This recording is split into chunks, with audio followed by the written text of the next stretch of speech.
starte, så læser jeg bare spørgsmålet op. Vi klipper bare i filmen. Ja. Okay, hvad virker bedst for at få unge mennesker til at handle på det her den globale opvarmning? Det vigtigste er jo, at børn og unge er klar over, hvad klimaforandringer er, først og fremmest.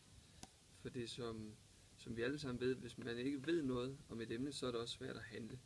Så det allerførste, man skal gøre, er at inddrage børn og sikre, at de ved, hvad klimaforandringer er for en størrelse.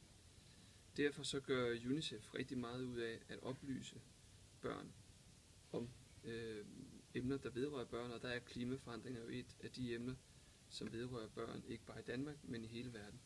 Så derfor laver vi blandt andet undervisningsmateriale om klimaforandringer til børn. Mm-hmm.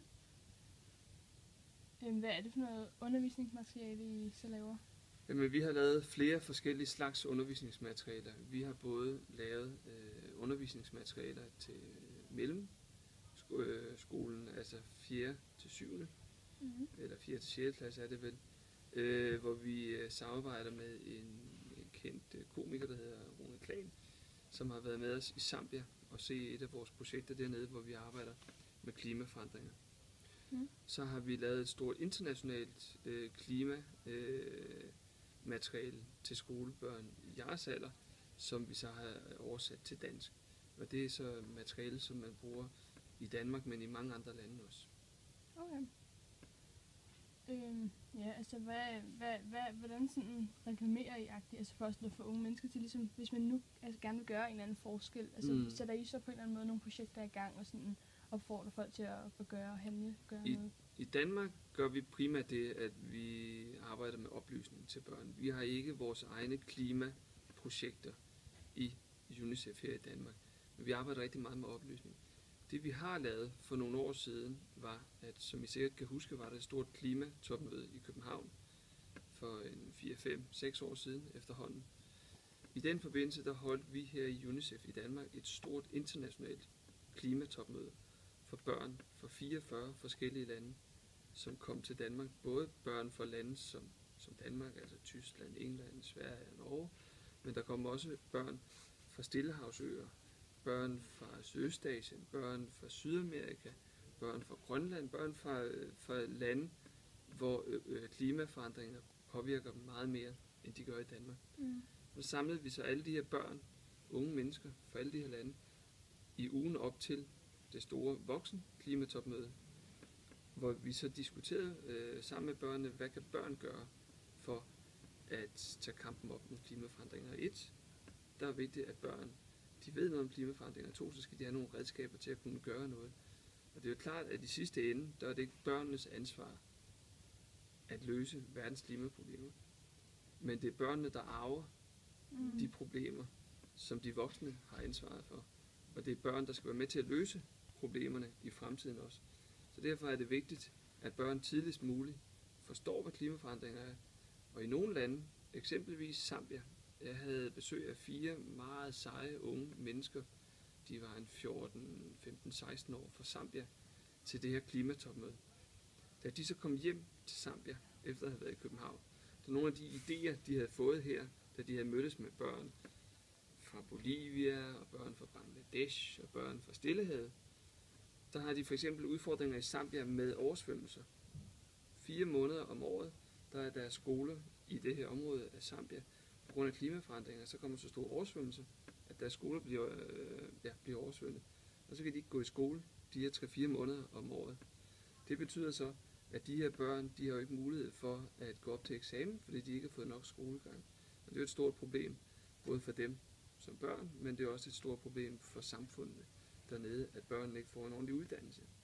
Så de her meget seje, entreprenante, dygtige, aktive børn, de gik hjem og satte sig ned omkring bordet med UNICEF i Zambia, og UNICEF fik så nogle folk fra Undervisningsministeriet og Klimaministeriet i Zambia til at være med og sige, det her det skal vi gøre noget ved, og vi skal have børnene til at være med til at lave løsningerne. Så børnene de har fået nogle idéer om at lave såkaldt flydende skoler. Det vil sige, når oversvømmelserne kom, så kunne skolerne modstå vandet, fordi at de så enten ville flyde med vandet. Så når de her områder, der er store flodområder, så at de er vant til at sejle kano hen via flodsystemer hen til deres skoler. Men når oversvømmelsen så kom, så ved at bygge skolerne på bådlignende konstruktioner, så ville de jo bare flyde med, og så kunne de gå i skole hele året. Og det var nogle af de her børn, der fik den her idé, som UNICEF så har lavet sådan et pilotprojekt, kalder man det, hvor man så tester det. Og der har man så fået penge af ministeriet dernede til at lave en test af det. Og bliver det en succes, så vil man så gøre det over hele landet dernede. Så det er igen et eksempel på, hvordan børn og unge, fordi børn og unge har den store fordel, at de ofte bare tænker, det gør vi da bare. Hvor mange voksne, de ser alle udfordringerne, alle problemerne, og børn, de har sådan, og unge mennesker har sådan en drift, og de behandler, de vil gerne gøre noget. Og det er sådan et eksempel UNICEF, på UNICEFs arbejde internationalt. Det gør vi i mange andre lande også. Okay. Ja, så var det sådan set også bare, du havde sådan et råd til unge mennesker, at du gør en forskel. Det virker sådan lidt som om, at UNICEF sådan samlet sig sådan kommer med sådan gode idéer og sådan prøver at gøre unge opmærksom på, hvad klimaforandringerne er. Altså hvad... Måske bare et råd til sådan almindelige som os, som måske alligevel ikke sådan ved, eller vi ved selvfølgelig også noget om det, når vi arbejder med det, men mange, de tænker måske egentlig ikke rigtigt over det. Bare sådan et lille råd, der skal gøre. Jeg tror, det er vigtigt, altså, at børn er bevidst, og unge, som jeg, er bevidste om klimaforandringer.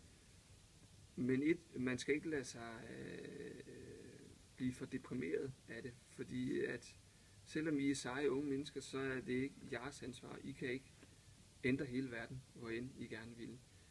Så det er noget med at sætte ind der, hvor I kan gøre noget.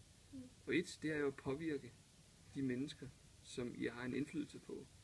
Det er jo jeres søskende, det er jeres forældre, jeres familie og skoler. Så det vil sige, I kan jo bede jeres familie om at tænke noget mere omkring at slukke lyset eksempelvis, og andre elektriske apparater, som ikke behøves at være tændt hele tiden. Det kan jo være i skolen, I tænker, om det kunne være, at det var en idé, at vi blev lidt bedre til at spare på energi og vores ressourcer i skolen, og vi blev bedre til at genanvende ting. Så alle ting sådan i hverdagen, man som unge mennesker kan gøre en forskel på, en god idé. Så kan man selvfølgelig også skrive læserbreve og tage kontakt til politikere og sige, vi vil have, I tager det her seriøst, vi skal gøre noget ved det. Men det, der er nærmest på jer, er selvfølgelig det, som I har størst indflydelse på. Det er jeres venner, familie, søskende, klasser, skole, og påvirke dem. Ja. Okay. Det var